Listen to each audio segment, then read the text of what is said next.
कहानी की शुरुआत में हम मॉरिस नाम के एक शातिर चोर को देखते हैं जिसे बैंक से चोरी के केस में पुलिस ने पकड़कर उम्र भर की कैद के लिए दुनिया की सबसे सिक्योर जेल एल्कट्राज में कैद करने के लिए ले जा रहे होते हैं। एल्कट्राज एक ऐसी जेल है जिसे समंदर के बीच एक छोटे से आइलैंड पर बनाया गया है, यानी अगर कोई कैदी जेल तोड़कर बाहर भी आता है तब भी वो भाग नहीं सकता क्योंकि आगे उसका रास्ता पानी रोक लेता है। इसीलिए इस जेल को दुनिया का सबसे सिक्योर जेल का दर्जा हासिल था। यहाँ सिर्फ दुनिया के टॉप क्रिमिनल्स को रखा जाता, लेकिन जल्द ही इस जेल का रुतबा मिट्टी में मिलने वाला था क्योंकि अब इस जेल में एंट्री हो चुकी थी फ्रैंक मॉरिस नाम के एक शातिर चोर की, जो पहले भी कई बार जेल तोड़कर भाग चुका है। लेकिन इस बार मॉरिस थोड़ा घबरा गया क्योंकि ये जेल बहुत ही ज्यादा सिक्योर थी। मगर मॉरिस को यहाँ अपनी पूरी जिंदगी बिल्कुल भी नहीं बितानी थी। वो जल्द से जल्द इस जेल से भागना चाहता था। जेल में एंटर होते ही मॉरिस भाग जाने का सोचने लगा। मॉरिस को सर से पांव तक फुल चेकिंग करके उसे एक सेल में लॉक किया जाता है। एक गार्ड आकर मॉरिस से कहता है, वेलकम टू एल्कट्राज, और यहाँ से होती है असली कहानी शुरू। तभी अचानक एक बेल बजती है और सभी सेल के गेट्स ऑटोमेटिकली खुल जाते हैं। अफसर कैदियों को बाहर बुलाते हैं। इस जेल का डिसिप्लिन भी बहुत सख्त है। कैदियों को साफ सफाई और अपने टाइम पर सेल में जाने के रूल्स को फॉलो करना होता है। सब एक जैसा यूनिफॉर्म पहनकर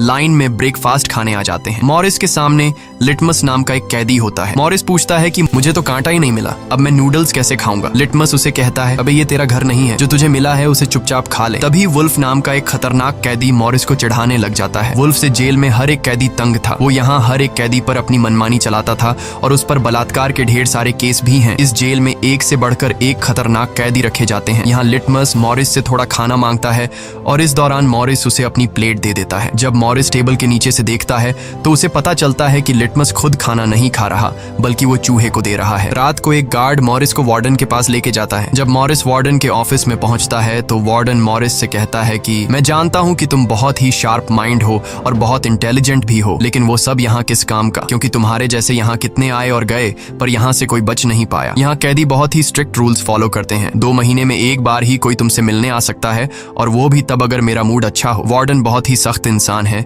जो जरा सी गलती पर भी कैदियों को बहुत ही स्ट्रिक्ट पनिशमेंट देता है। वार्डन कहता है, यहाँ से भागने का सोचना भी मत, नहीं तो तुम्हारे टुकड़े टुकड़े कर दिए जाएंगे। जिस पर मॉरिस जवाब देता है, नहीं सर, आपके होते हुए यहाँ से कौन भागने का सोच सकता है। लेकिन असल में पहले दिन से ही मॉरिस के दिमाग में यहाँ से भागने की प्लानिंग शुरू हो चुकी थी। इस दौरान मॉरिस मौका देखते ही वार्डन का नेल कटर चुरा लेता है, जो वैसे तो बहुत ही छोटी सी चीज थी, पर मॉरिस को पता था कि एल्कट्राज जैसे जेल में इस छोटे से नेल कटर से भी बहुत बड़ा काम लिया जा सकता है। मॉरिस वापस सेल में आते ही इस नेल कटर को बाइबल में छुपा देता है। अगले दिन बाथरूम में वुल्फ फिर मॉरिस को परेशान करने लगता है, पर इस बार मॉरिस उसे छोड़ने वाला नहीं था। अब मॉरिस अपना असली रूप दिखाता है और उसे पकड़कर उसकी खूब धुलाई करता है। वुल्फ को पीटने के बाद अब मॉरिस का पूरे जेल में एक अलग रुतबा बन गया। हर कोई मॉरिस से डरने लगा। इसके बाद मॉरिस को लाइब्रेरी में काम दिया जाता है। वहाँ इंग्लिश नाम के एक आदमी से उसकी मुलाकात हो जाती है। वो इस जेल का सीनियर कैदी है। इंग्लिश को भी 2 आदमियों के कत्ल की वजह से उम्र भर की कैद सुनाई गई थी। उसने इस जेल में अपनी आधी जिंदगी गुजार दी थी। वो इस जेल के चप्पे चप्पे से वाकिफ है। उसे जेल की हर बात की खबर रहती है। उसे यह भी पता होता है कि आज सुबह मॉरिस और वुल्फ की लड़ाई हुई थी। वो मॉरिस को कुछ किताबें देता है जिन्हें मॉरिस को हर एक कैदी के सेल में पहुंचाना होता है। अगले सीन में खुले जगह को दिखाते हैं जहां कैदी कोई न कोई गेम खेल रहे होते हैं। तभी वो डॉक नाम का एक आर्टिस्ट से मिलता है जो खुद की पेंटिंग बना रहा होता है।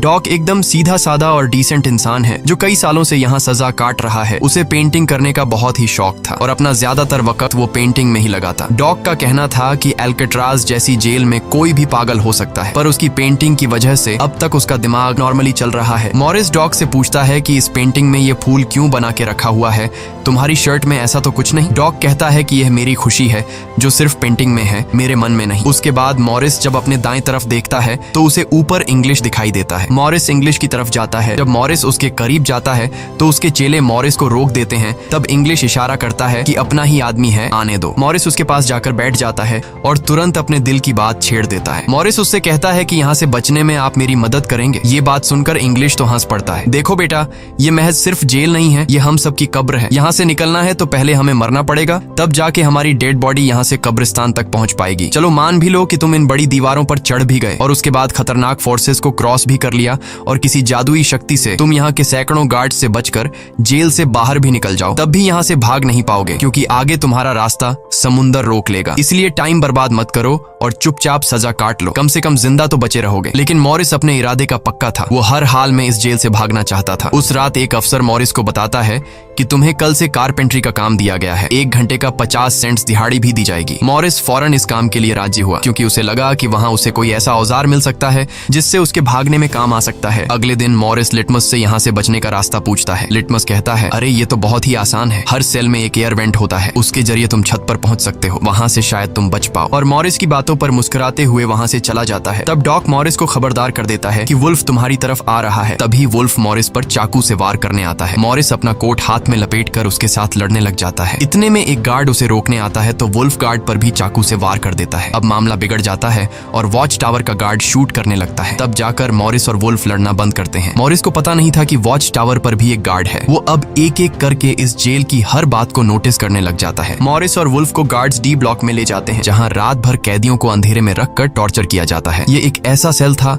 जहाँ कोई भी कैदी नहीं जाना चाहता था। जाने से पहले वुल्फ मॉरिस को धमकाता है कि बेटा, तेरी मौत तो मेरे हाथों होगी। उस रात मॉरिस को तरह तरह के टॉर्चर्स सहने पड़ जाते हैं, जिससे उसकी हालत काफी खराब हो जाती है। 2 हफ्ते तक इस अंधेरे वाले सेल में रहने के बाद उसे वापस उसके सेल में लेके आते हैं, जहां लिटमस अपने पालतू चूहे से मॉरिस को एक नोट भेजता है जिसमें लिखा होता है, वेलकम बैक मॉरिस। एक दिन चार्ली नाम का एक नया कैदी आता है जिसे मॉरिस के पास वाले सेल में रखा जाता है। मॉरिस और चार्ली में जल्दी दोस्ती हो जाती है। मॉरिस फिर उसे अपने दूसरे दोस्तों से भी मिलवाता है। उसी समय वार्डन बिना किसी को बताए हर एक कैदी के सेल को चेक करता है। जब वो डॉक के सेल में जाता है तो डॉक के सेल में उसके बनाए हुए कई पेंटिंग्स होते हैं। वार्डन हैरान रह जाता है कि दिन ब दिन उसकी पेंटिंग तो बढ़ती जा रही है। डॉक ने वार्डन की पेंटिंग भी बना के रखी होती है। उसे देखकर वार्डन मुस्कुराने लग जाता है, लेकिन पता नहीं क्यों अगले दिन वार्डन डॉक के सेल में बनाई गई सभी पेंटिंग्स को बाहर फेंकने का गार्ड्स को ऑर्डर देता है। वार्डन के इस फैसले ने डॉक को अंदर से पूरी तरह तोड़ दिया, क्योंकि डॉक सिर्फ अपनी पेंटिंग के ही सहारे जिंदा था। वह अपने हर एक बनाए हुए पेंटिंग से बहुत प्यार करता था,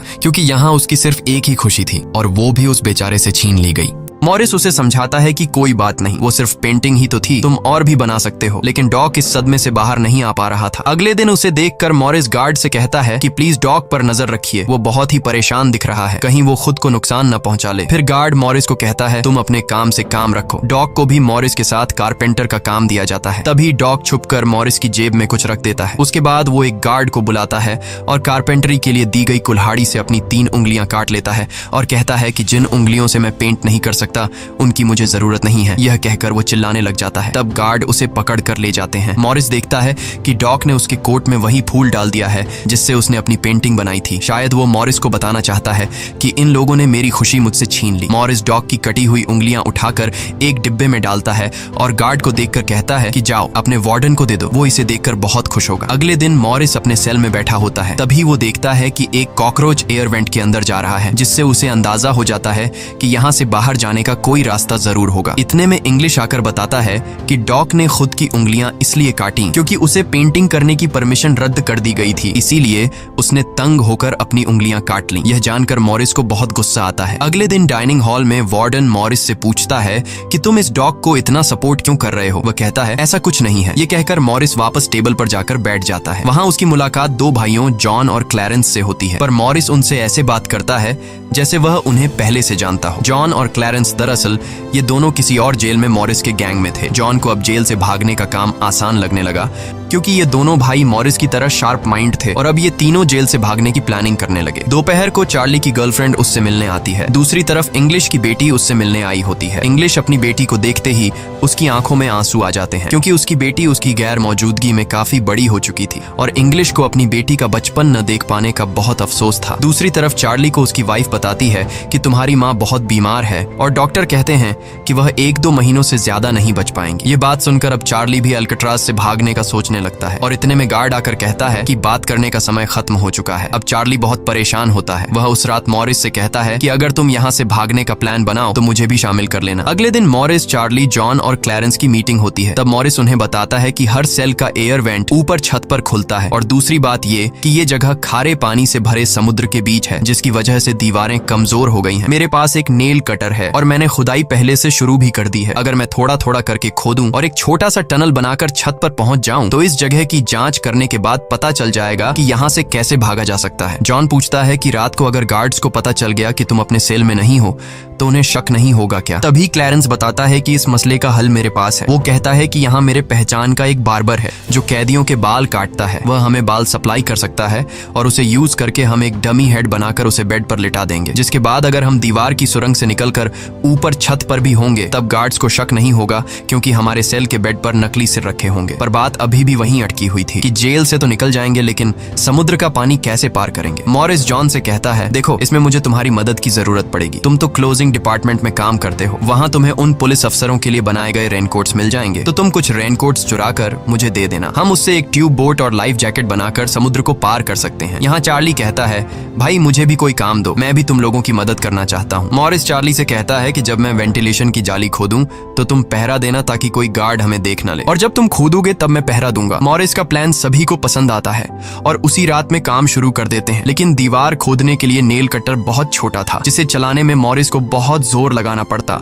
और मॉरिस को दीवार खोदने में काफी मुश्किल हो रही थी। उसके हाथ में कहीं छोटे भी आई, लेकिन वो धीरे धीरे उस होल को खोदने लगता है। अगले दिन वो खाने के टेबल पर अपने दोस्तों से कहता है कि मुझे खुदाई के लिए एक बड़े औजार की जरूरत है, नेल कटर से दीवार खुरेदना बहुत मुश्किल हो रहा है। तभी मॉरिस ने अपने हाथ में चम्मच को देखते हुए उसके दिमाग में एक आइडिया आया। वो जानबूझकर चम्मच को अपने जूते पर घिसकर उसे गंदा कर देता है। उसके बाद मॉरिस ने गार्ड को बुलाया और कहा कि ये चम्मच गंदा है, मुझे दूसरा चम्मच दो। बाकी लोगों ने भी गार्ड से उनका चम्मच बदलने की रिक्वेस्ट की। गार्ड को इसमें कोई गड़बड़ नहीं लगी और उसने फौरन चम्मच बदलने की इजाजत दे दी, जिसके बाद वह सीधा टेबल की तरफ बढ़ता है जहां एक और सिक्योरिटी गार्ड सीट पर बैठा होता है। पर जैसे ही वह टेबल पर रखे हुए चम्मच बदलने लगता है तो जॉन ने वहां मौजूद गार्ड को बातों में उलझा लिया, जिसका फायदा उठाते हुए मॉरिस ने एक के बजाय 2 चम्मच उठा लिए और एक को जेब में छुपाकर रख दिया, जिसके बाद वह सीधा अपने सेल में चला जाता है। रात को इंग्लिश उसे बुक देने आता है तो मॉरिस पूछता है कि क्या यहाँ पर वेल्डिंग करने वाला कोई इक्विपमेंट मिलेगा? इंग्लिश समझ जाता है कि मॉरिस के सिर पर अब भी जेल से भाग निकलने का भूत सवार है। वह कहता है कि मैं तुम्हें पहले भी बता चुका हूँ कि तुम्हारी कोशिश बेकार हो जाएगी, क्योंकि तुम पकड़े जाओगे और शायद अपनी जान भी गंवा दोगे। इतने सालों में मुझे कभी भागने का ख्याल नहीं आया, क्योंकि मैं जानता हूँ ये इम्पॉसिबल है, लेकिन तुम जिद्दी हो तो मैं क्या कर सकता हूँ, करो कोशिश। लेकिन मॉरिस को उसकी वार्निंग का कोई फर्क नहीं पड़ता। वह अगले दिन लिटमस से माचिस मांगता है और कहता है कि अगर आप मेरी मदद करेंगे तो मैं आपके चूहे को अपने हिस्से का खाना हर रोज दूंगा। लिटमस खुश होकर ये डील मान जाता है, क्योंकि लिटमस को चूहा बहुत पसंद था। उसी रात लिटमस मॉरिस को अपने माचिस पास कराता है। मॉरिस नेल कटर के एक हैंडल को निकालता है, जिससे वह एक छोटा सा बेलचा बनाने जा रहा होता है। फिर वह चम्मच को तोड़कर नेल कटर की हैंडल से जोड़ लेता है। फिर माचिस चलाकर दोनों को अच्छी तरह से वेल्ड करके एक नुकीला औजार तैयार कर लेता है। बस फिर क्या था, वो वेंट के चारों ओर खुदाई शुरू करता है। चार्ली पहरा देता है। अगर कोई गार्ड उस तरफ आया तो वह तुरंत सीटी मारकर मॉरिस को सिग्नल देगा, पर पहरा देते देते चार्ली की आंख लग जाती है और तभी वहां पर एक गार्ड आता है। पर खुशकिस्मती से ऐन वक्त पर इंग्लिश ने बीच में आकर उस गार्ड का ध्यान भटकाया और दूसरी तरफ इंग्लिश की बातचीत सुनते हुए चार्ली की भी आंख खुल गई, लेकिन टेंशन में वह सीटी भी नहीं मार पाता। जिसके बाद वह कोई चीज गिरा देता है तो मॉरिस उसका इशारा समझकर वेंट को कवर करके बेड पर लेट जाता है। गार्ड पूछता है कि यहाँ कुछ जलने की स्मेल आ रही है। मॉरिस कहता है, सर आपके रहते मजाल है कि कोई स्मोक करेगा, मुझे तो कोई बू नहीं आ रही है। उस गार्ड को भी ठंडक पहुंचती कि चलो कोई तो मेरी कदर करता है। उसके जाते ही मॉरिस वेंट के चारों ओर कंक्रीट निकाल देता है, लेकिन वो देखता है कि वेंटिलेशन जाली के साथ पेच भी घुसे गए हैं, जिसे काटने के लिए कोई शार्प औजार लगेगा। इस दौरान मॉरिस को जब भी बाहर जाने का मौका मिलता तब वह ग्रिल से निकली हुई सीमेंट को चुपचाप बाहर गिरा देता। अगले दिन कारपेंटर का काम करते हुए वह एक मेटल उठा लेता है जो चाकू की तरह शार्प है, लेकिन चार्ली उसे कहता है कि मेटल डिटेक्टर से बचकर तुम्हें इसे बाहर कैसे लेके जाओगे। मॉरिस बहुत ही कॉन्फिडेंस से कहता है कि वो सब मैं देख लूंगा। जब मॉरिस बाहर जाता है तो दरवाजे पर मेटल डिटेक्टर बजने लगता है। दरअसल मॉरिस मेटल को हाथ में उठा लाया था। गार्ड पूछता है कि ये क्यों लेके जा रहे हो? मॉरिस कहता है, सर वो मैंने सोचा कि कपड़े टांगने के लिए इसे यूज करूंगा। गार्ड कहता है, ज्यादा होशियार मत बनो और वो मुझे दे दो। ये कहकर गार्ड वो मेटल उससे ले लेता है और मॉरिस को पूरी तरह चेक करके जाने देता है, लेकिन अपना हीरो तो हीरो है। दरअसल उसने 2 मेटल चुराए थे, एक हाथ में लाया था और दूसरा शूज में छुपा के रखा हुआ था। उस शार्प मेटल से वह ग्रिल को काट लेता है। अब बारी आती है गार्ड्स को चकमा देने के लिए नकली सिर बनाने का, जिसके लिए ये चारों अपनी जिम्मेदारी का काम करते हैं। चार्ली गार्ड से थोड़ा पेंट मंगवाता है। वो गार्ड से कहता है कि मुझे आर्ट बनाने का शौक है। गार्ड भी इनकार नहीं करता और पेंट उसको ला कर दे देता है। मॉरिस उस होल से निकाले गए कंक्रीट को पीसकर एक पाउडर बनाता है। जॉन नाई की दुकान से बाल इकट्ठा करके लाता है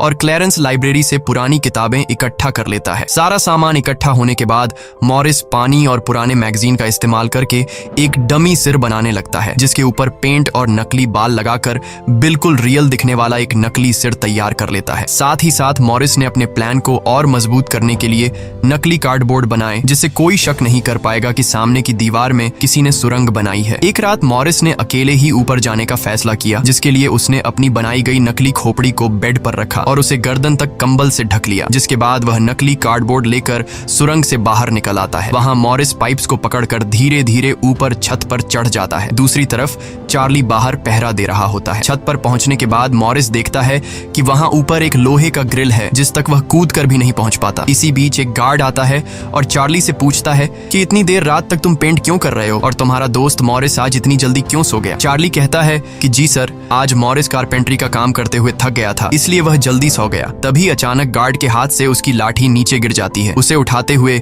वो देखता है कि मॉरिस के बाल बहुत अजीब दिख रहे हैं। अब चार्ली डर के मारे कांपने लगता है कि आज तो काम से गए। गार्ड मॉरिस के सेल के अंदर हाथ घुसाकर उसके बाल टच करता है तो मॉरिस पूछता है, क्या हुआ सर, मेरे बाल इतने खूबसूरत हैं क्या। लकीली एन वक्त पर मॉरिस नीचे आकर वहां लेट गया था। अगले दिन मॉरिस अपने साथियों को बताता है कि छत पर एक रास्ता है लेकिन उसे एक ग्रिल से बांध के रखा हुआ है और वह ग्रिल बहुत ऊंचाई पर है। मुझे एक और साथी की मदद चाहिए। तब जॉन कहता है कि मैंने अपना वेंट पूरी तरह खोद दिया है, आज रात मैं भी वहां पहुंच जाऊंगा, दोनों मिलकर ग्रिल को खोलेंगे। उसी रात मॉरिस और जॉन अपने वेंट्स के जरिए छत पर पहुंच जाते हैं। जॉन मॉरिस को उठाता है और मॉरिस ग्रिल को पकड़ लेता है। जॉन देखता है कि यह लोहे का ग्रिल बहुत ही मजबूत है और उसे पूरी तरह से वेल्ड किया गया है। उसे निकालने का एक ही रास्ता है और वह है इसे ड्रिल मशीन से काटना। अगले दिन म्यूजिक क्लास में सभी अपनी अपनी मर्जी का इंस्ट्रूमेंट बजा रहे होते हैं। तभी मॉरिस की नजर वहां रखे एक छोटे से पंखे पर पड़ती है, जिसे देखकर मॉरिस को लगता है कि वह इस पर काम करके एक ड्रिल मशीन बना सकता है, जिसके लिए वह चार्ली से कहता है कि तुम किसी तरह करके इस पंखे को यहाँ से छुपा लो। चार्ली बड़ी आसानी से इस छोटे से पंखे को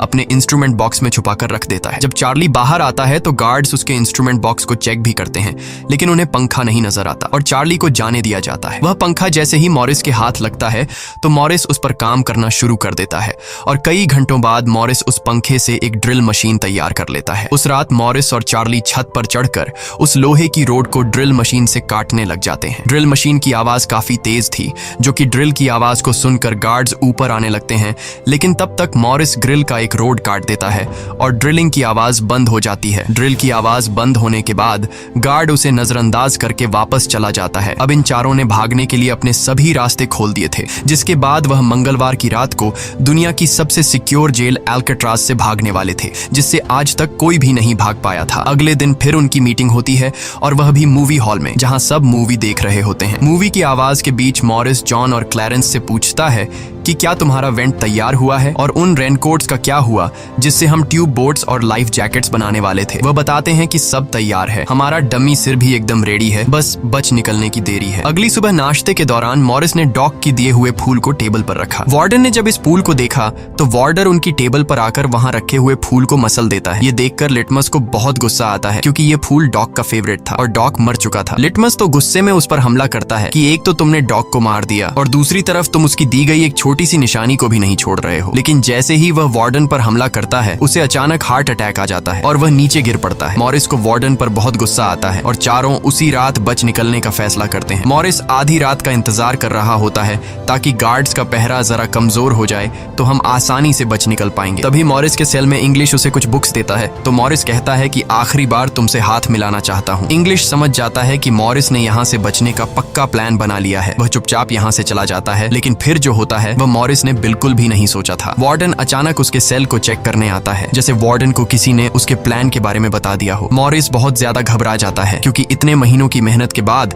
उसकी मेहनत पर पानी फिरने वाला था। वार्डन ने मॉरिस के सेल के हर एक कोने को चेक करने का हुक्म दिया। गार्ड मॉरिस के सेल की हर एक चीज को चेक करता है, लेकिन मॉरिस कोई आम कैदी नहीं था कि उसने कोई छोटा मोटा प्लान बनाया था, बल्कि उसने एकदम साफ और परफेक्ट प्लान बनाया था, जिसे वार्डन तो क्या बल्कि वार्डन का दादा भी नहीं पकड़ सकता था। यहाँ तक कि गार्ड ने जब खास उस जगह से सूटकेस हटाया जहां मॉरिस ने सुरंग करके भागने का रास्ता बनाया था, तो वहां भी मॉरिस नहीं पकड़ा गया क्योंकि उसने पहले से ही एक नकली कार्डबोर्ड बनाकर दीवार में बिल्कुल बारीकी से फिट कर लिया था। जब वहां कुछ नहीं मिलता तो वार्डन और गार्ड चले जाते हैं, लेकिन गार्ड बताता है कि मॉरिस और चार्ली रात भर बातें करते रहते हैं, मुझे तो दाल में कुछ काला लग रहा है। वार्डन कहता है ठीक है, कल तुम मॉरिस का सेल चेंज कर दो जिससे वो दोनों न साथ रहेंगे और न ही बात कर पाएंगे। अगले दिन ब्रेकफास्ट के टाइम पर वुल्फ मॉरिस को फिर धमकाता है और मॉरिस से कहता है कि आज रात तुम्हारी आखिरी रात होगी। मॉरिस अपने साथियों से कहता है कि यह गधा ठीक कह रहा है, आज रात यहाँ मेरी आखिरी रात ही होगी। लेकिन दोपहर को ही वुल्फ मॉरिस पर चाकू से वार करने जाता है। तभी इंग्लिश बीच में आकर वुल्फ को पकड़ लेता है। दरअसल इंग्लिश भी मॉरिस की मदद करना चाहता है, वह कामयाब हो या ना हो, लेकिन इंग्लिश मॉरिस के काम में मदद करना चाहता है। उस रात मॉरिस, जॉन, क्लैरेंस और चार्ली ने अपने अपने वेंट के रास्ते से निकलकर ऊपर छत पर मिलने का फैसला किया। यहाँ तो चार्ली अपने साथियों के साथ भागने के लिए राजी हो जाता है, लेकिन फिर जैसे ही वह सेल में पहुंचता है तो उसे घबराहट होने लगती है। सेल में अकेला बैठकर उसने प्लान में शामिल ना होने का फैसला किया और उसके बाकी 3 साथी अपने अपने वेंट के रास्ते से निकलकर ऊपर छत तक पहुंच जाते हैं। वह तीनों काफी देर तक चार्ली का इंतजार करते हैं, लेकिन काफी टाइम गुजरने के बाद जब उन्हें लगता है कि चार्ली नहीं आएगा तो वह चार्ली को छोड़कर निकलने का फैसला कर लेते हैं। वह तीनों अपने प्लान के मुताबिक आगे बढ़ने लगे, लेकिन इधर चार्ली की आंखों के सामने उसकी आजादी का सपना दूर होता जा रहा था। वह तीनों धीरे धीरे सर्चलाइट से छुपकर भागने लगे। इस तरह से वह छुप छुप कर बिल्डिंग के एंड पर पहुंच जाते हैं। तभी सेल में बैठे चार्ली के दिल में जोश आता है और वह भी भागने का इरादा कर लेता है। वह अपने वेंट के रास्ते से निकलकर ऊपर छत तक पहुंच जाता है, लेकिन अब बहुत देर हो चुकी थी क्योंकि वह अकेला वहां ऊपर के उस दरवाजे तक नहीं पहुंच पा रहा था। यानी उसने अपनी आजादी का मौका डर की वजह से गंवा दिया। दूसरी तरफ वह तीनों छत पर पाइप से लटक कर नीचे जमीन पर आ जाते हैं और टावर में बैठे सिक्योरिटी गार्ड की नजरों से बचते हुए जेल की आखिरी दीवार तक पहुंच जाते हैं और फिर वह तीनों बारी बारी उस फेंस की दीवार पर चढ़कर जेल से बाहर निकल आते हैं। अब वह तीनों तेजी से दौड़ते हुए समंदर के किनारे आ गए। फिर वह तीनों रेनकोट को निकालकर उसमें मुंह के जरिए हवा भरने लग जाते हैं। मुंह से भरने में उन्हें काफी टाइम लग रहा था, लेकिन इसके अलावा उनके पास कोई दूसरा रास्ता नहीं था। इसीलिए वह तीनों अपनी पूरी जान लगाकर जैसे तैसे करके रेनकोट से बनी ट्यूब बोट को आखिरकार फुला देते हैं और बोट को पानी में डाल देते हैं। इस तरह से यह तीनों अल्काट्राज के रुतबे को मट्टी में मिलाते हुए भाग जाते हैं। अगली सुबह एक गार्ड हर सेल को चेक कर रहा होता है। शुरुआत में गार्ड को सब कुछ नॉर्मल दिखाई देता है, लेकिन जब वो चार्ली के पास पहुंचते हैं तो चार्ली अपने सेल में भूत की तरह खड़ा होता है और दिल ही दिल में खुद को ताने दे रहा होता है कि काश कल रात को थोड़ा सा हिम्मत जुटा लेता तो शायद बाकी लोगों के साथ बच निकल जाता। गार्ड पूछता है कि तुम्हारा दोस्त यह इतनी देर तक क्यों सो रहा है। यह कहकर वो मॉरिस के सेल में जाकर उसे आवाज देता है, लेकिन मॉरिस की तरफ से कोई जवाब नहीं मिलता तो गार्ड को गुस्सा आता है और वो सेल खोलकर उसे बालों से पकड़कर उठाने की कोशिश करता है। लेकिन जब गार्ड उसे जोर से ऊपर की तरफ खींचता है तो सिर नीचे गिर जाता है। यह देखकर गार्ड के पैरों तले जमीन ही खिसक गई, क्योंकि मॉरिस अब सेल में नहीं बल्कि बाहरी दुनिया के मजे ले रहा है। बेड पर तो उसने अपना डमी हेड छोड़ दिया था, जिसके बाद पूरे अल्काट्राज में सायरन बजने लग जाते हैं। पूरे जेल में यह बात फैल गई कि जेल से कुछ कैदी भाग चुके हैं, जिसके बाद वार्डन जेल के चप्पे चप्पे में उन तीनों को ढूंढने लगता है। जब वो तीनों जेल के अंदर नहीं मिलते तो वार्डन समुद्र में एक सर्च ऑपरेशन चलाता है। वार्डन को यकीन नहीं होता कि वो तीनों बच निकल गए। उसे लगता है कि जरूर तीनों पानी में मरे होंगे, पर अंदर ही अंदर वार्डन जानता था कि वो तीनों बहुत ही स्ट्रांग थे। उन तीनों ने समुद्र के पानी को पार करके अब आजादी का सांस ले रहे होंगे। वार्डन से हेडक्वार्टर के अफसर सवाल पे सवाल उठा रहे होते हैं, तुम क्या सो रहे थे जब वो तीनों बच निकले। वार्डन बहुत ही टेंशन में होता है, लेकिन तभी वहां पर वार्डन को डॉग का वही फेवरेट फूल मिलता है। इसका मतलब ये था कि मॉरिस वार्डन से डॉग का बदला भी लेना चाहता था। तब सर्च टीम का हेड आकर बताता है कि सर, हर तरफ सर्च हो चुका है, लेकिन उनकी बॉडीज नहीं मिली। अब वार्डन अपनी नौकरी और खुद की इमेज बचाने के लिए उसे कहता है कि जैसा मैं कहता हूँ वैसे रिपोर्ट लिखो कि उन तीनों ने बचने की कोशिश की, लेकिन वो तीनों पानी में डूबकर मर गए। लेकिन वॉल्टन की इस बात पर किसी को भी भरोसा नहीं हुआ, जिसके बाद मॉरिस अल्काट्राज जेल तोड़ने से पूरी दुनिया में जीनियस के नाम से मशहूर हुआ। इस घटना के 1 साल के बाद अल्काट्राज जेल को बंद कर दिया गया, क्योंकि अब इसकी कोई गारंटी नहीं थी कि यहाँ से कोई बच नहीं सकता। इस तरह से सच्ची कहानी पर बनाई गई ये फिल्म खत्म हो जाती है। अगर वीडियो आपको अच्छी लगी हो तो हमारे चैनल को सब्सक्राइब और वीडियो को लाइक जरूर कीजिएगा।